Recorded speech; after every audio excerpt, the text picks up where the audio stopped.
Right now, the power is back on at the world's busiest airport, but the problem's far from over for Hartsfield-Jackson International in Atlanta or all the other airports that use it as a hub. More than 1,100 flights were canceled when the power blew yesterday. 300 more flights may be canceled today. This morning, we know the outage is blamed on an underground fire that damaged a substation and a backup system.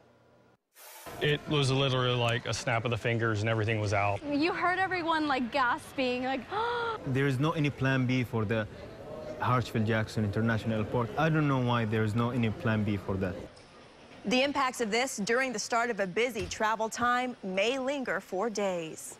Well, delays are being felt far and wide, including right here in the Bay Area. And News Channel 8's Ryan Hughes, he's live over at Tampa International. Ryan, you're there. How is this affecting the flights here at home? Marco, good morning to you. There are still some cancellations and delays this morning, and of course, things could change. Take a look behind me at the departures board here at TIA. You can see a lot of red. Of course, that means delays and cancellations. Atlanta is a hub for Delta Airlines, so it affects mostly Delta flights from Tampa to Atlanta. Here's a breakdown. At last check, 5 flights from TIA to Atlanta are canceled right now.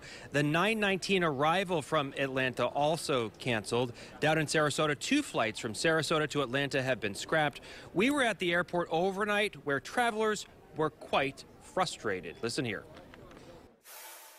These things happen, and they always happen at Christmas, so it's part of traveling. That sentiment being shared by lots of people here at the airport this morning. Of course, we will be here throughout the morning, and if things change on the boards behind us, we will certainly let you know. Back to you. All right, what a mess, and I think we're going to be feeling this for quite a while as well. Ryan, thank you.